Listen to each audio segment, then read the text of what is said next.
Hello, I'm Luke Nello and welcome to Season 8 of Best Replays of the Week. In this new and improved show we have a winter soldier, an unseen assassin, a surrounded check, curry-covered sausages, and an animal let loose. Roll out!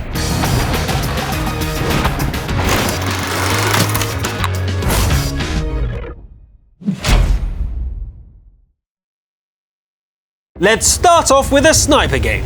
Today, we've got Avtonom showing off his steady aim in the Rain 40-ton. The map is Glacier, perfect for some sneaky long-range shots on unsuspecting enemies. Avtonom speeds towards the middle, unlike their teammates who rolled out like a herd of turtles. Poking at tier 9s is fun, although extremely dangerous if done wrong, as expertly shown by the other greens. Quick, there's the opening to show off why everyone loves autoloaders, the ability to do 1200 damage in 7 seconds. With the E50 being tracked, an ally does the honor of burying it. That AMX-30 needs to be taken out to truly dominate this side of the battlefield, but 1200 damage isn't enough. Maybe that 1390 will help again? A free kill for it? Sir? Help, please? Oh, you'd rather sit in the open and die instead? Fair enough. How to do this alone? I know. Fire! Aim for the engine. 1, 2... Gearbox? Avtonom bottles it and tries a tracking shot run but misses. Is it all over? I'll take it. Flank secured. Sit rep. Only the Immel 2 stands between the Reds and the Greens back line. Not much time to even the odds. Let the sniping commence, starting off with torching this Waffle Panzer 4 to the ground. A full HP tier 9 with just 3 shells. Beautiful. Reload anyway and reposition, just in time for his millionth tracking shot. Damn, Avtonom!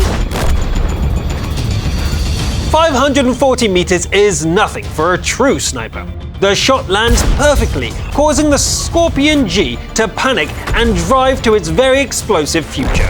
Sitrep, the enemy scout has been dug out, leaving the minimap clear. Platoon 2 have been doing a decent job, but are heavily damaged. I guess Avtonom should scout. And scout they do, as an Immel gets spotted at max range. And that's the problem with scouting from 500 meters. A good blind, but no connect. Oh crud, the Reds are charging full speed using their numbers to their advantage. Better get there quick. Down another green and that E100 is too hard to hit. That Immel isn't though, and with yet another tracking shot, Avtonom puts it down. Our hero can but only watch as the E100 duels the final green, and loses! Nice job, my Swedish friend. Time for our sniper to get close and finish the job. But the first shot drives straight into the ground. Is that nerves showing? And the arty gets away. Not good. As the immortal words of wisdom, "Don't panic," come to mind, the T-28 Proto casually drives into Avtonom's crosshairs, where it's bloody tracked. I've lost count how many now. As the Swedish buys time for the reload, Avtonom becomes an honorary member of Platoon 2. Aww. With the T-28 Proto safely back to the garage, all that remains is the formality of taking the tracks off the remaining artillery. 1 each. Great game, Platoon 2, especially our hero Avtonom, dealing over 8k damage, basically double anyone else. With 1 quinzillion tracking shots, penning 26 of 30 shells, and being their first battle of the day, plus personal reserves, nearly 10k damage. We award you our Sniper of the Week. Congratulations, Avtonom. Next up is Magul on San River. His tank of choice is the SU-100M1 Soviet TD. I've not played this one myself, so I'm looking forward to seeing it in action. A bottom tier 357 match, but being bottom tier isn't all that bad. No stress and lots of HP to eat. Both teams' opening scouts are as elegant as a rhino ballet. But that's exactly what our hero needs to open the damage tally. tracked and picked apart. One premium ride back to the select screen. But wait, there's more! What a position! Oh wow! You would have thought that the enemies would have sent someone to spot our hero by now, but nope. As the shots keep landing, the enemy HP deficit increases more and more. The Reds, in an understandably flustered state, rush recklessly forward, as effective as a light tank ramming a mouse. With no more tanks to shoot, Smagol decides to brave the hill and claim a kill.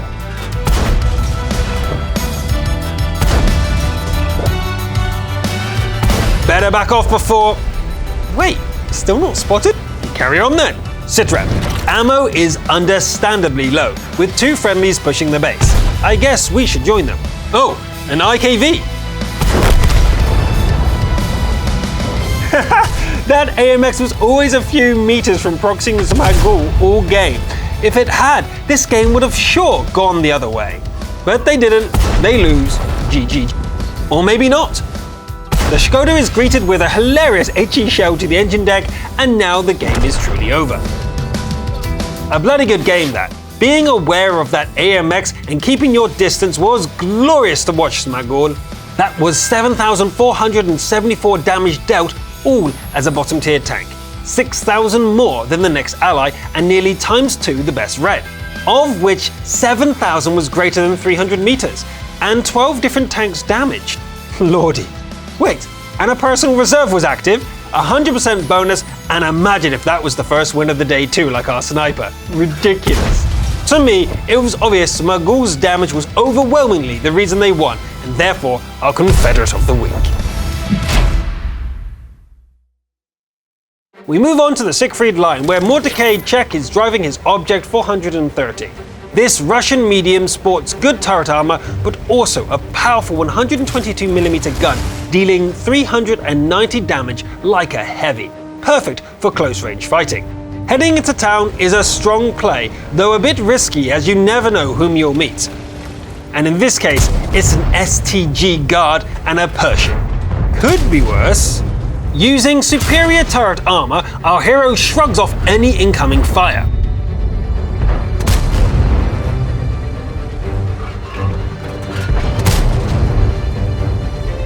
The Pershing, realizing that the situation doesn't look good, attempts to run. We all know how that will end up. Stopping to aim for too long, however, gives the opportunity for this guard to remind us why not wiggling your cupola is a bad idea. But all in all, that's one shot taken for 2 tanks eliminated. This position is still useful, as proven by these lovely strikes into unsuspecting foes.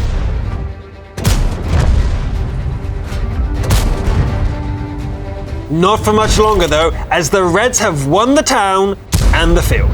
Crap baskets.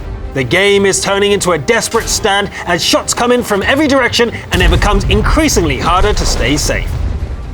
Reckless Reds will help, but Mordecai's HP is running low and their E100 is looming on the flank. And that's it. All the HP buffer is gone. There's just too many of them. When surrounded, you need to break out in one direction, and our hero knows this well and targets the E100. Track and boom. The main bulk of allies are to the south, perfect to use as a distraction. Gotta be quick though, as the greens are blinking out faster than dollar store Christmas lights. The Object 430 is top priority. And now the Panther 88, but it's too late. It's Mordecai versus the world. This is it. It's all over. The Foch is too tough head on, and it's got a mark of excellence. Oh, it bounces. Go Mordecai! Get into the city and fight! Tunnel them one by one. Almost safe, but the Bulldog was just too fast. GG. A heartbreaking ending. Mordecai fought so well despite the greens crumbling, as the Radleys indicates. The numbers on here look very similar to our other replays, with one difference. There were no hero allies. 2.5k blocks, every shot connecting, and full XP for the epic medal. Even a loss can be good. For being in the middle while surrounded, even though it ended in heartbreak, we award you, Mordecai, our Steel Wall Award. Next up, it's Curry vs. Mitsenf, playing his IS-2 on Airfield. The matchmaker has not been kind, so our hero finds himself bottom tier. Oh well, show us what you can do. Apart from making us hungry, of course. High ground in the north seems to be the area of choice for this game, and since there are no enemies contesting it, might as well take the balcony. That is a hefty amount of APCR shells. Granted, it's only 215 pen, but still, dude. Burn, baby. Aww, fire extinguishers ruin all the fun. Hostile IS on the hill, but Curryverse senses it and dodges like a pro. Beautiful. The fireproof Indian isn't fast enough and is removed from the battlefield. Shortly followed by the AMX. My What Survival Guide number 5, a Protat and Angle.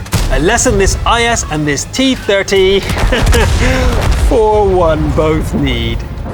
You know what angers me most about this game? Curryverse would be performing just as good with regular AP. Sitrep. Gosh, with all our heroes' attention in the south, the north is being overrun. Let's do this, T-34. Building on rule number 5, number 6 is Wiggle, as expertly shown here. The snapshot connects. Whenever I try that, my shell eats the rock. 1 and 2. Cleanup complete.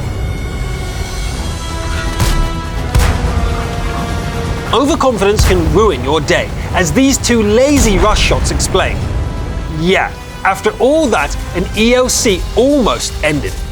But almost isn't enough in this game, so our hero continues to fight. This Type 4 might be 2 tiers above and capable of one-shotting our hero, but it's as vulnerable as a sitting duck. But there's a Pools medal in play, and Curryverse can't get it unless they get that HWK2. Expertly done. So all we have to do is get the final shot in this Type 4 heavy and... oh. The 705 secures the kill, meaning our hero has to settle for a Radley Walters this time. Another great game as bottom tier, and a mark of excellence. Nicely done. For a tier 7, 7.5k damage and 2.5k base XP is amazing. And 20 out of 22 shells landing is expert. All in all, so close to that elusive Pools medal. But as consolation, we'll name you our crucial contributor of the week, Curryverse Mitsenf.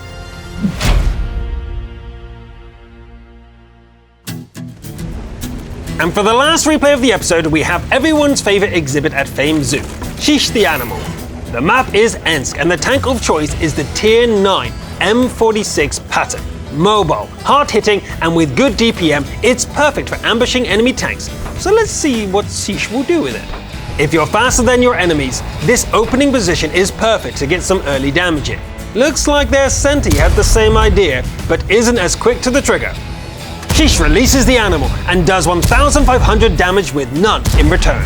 A mark of an excellent player is being map aware and one step ahead of where you're needed. Make that 2k without damage. The honor of the first penetrating hit goes to this soon-to-be demised Tier 7 Leo as our hero saves this IS-3 in distress. But first, pop goes the tiger.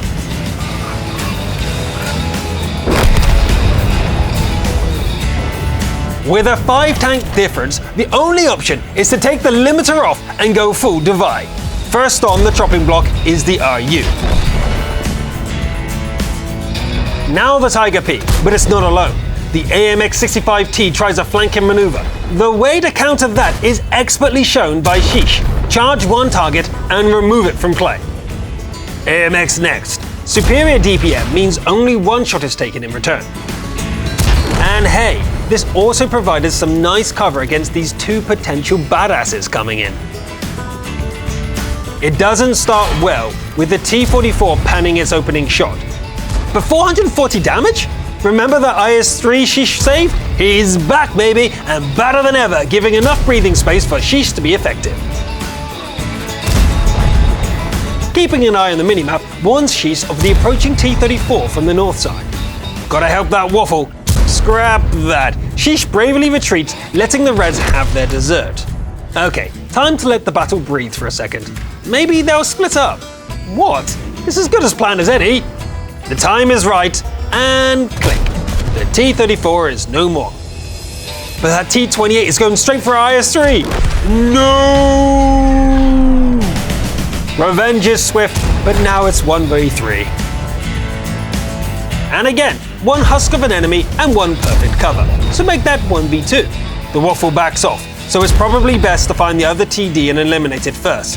Having a maxed out view range has its advantages, namely spotting enemies way before they spot you, unprepared and uninstalling 1v1. A showdown is about to begin. Sheesh wants this hoedown and hunts the Waffenträger, but is spotted first? What? Well, if it's camping in the corner, that's not a good fight to take, so capping whilst there's still time seems good. A quick shot to make sure the TD isn't on its way and it's safe to cap. There, let's do this. The enemy has an HP advantage, but our hero has loaded HE and intends to use them accordingly. As the first shot connects, it's obvious that it's the enemy that needs to make a play to win this. Finally, the Waffle loses its nerves and breaks cover to try and get some sort of angle, but it's not going to work. You can zig, you can zag, but at the end of the day, I'm raising that flag. Great game by Sheesh, showing incredible knowledge and composure to bring back a game that was on the brink of defeat. Even the red T-28's decent game couldn't fight off Sheesh the animal, who got 11 kills, 9k damage and 2k base XP with a huge profit. Absurd. Keeping teammates alive, being in constant combat and playing like a beast definitely makes Sheesh our top god of the week. And that's it for the first episode of our new season. Our more astute viewers might have noticed I didn't declare a best replay of the week.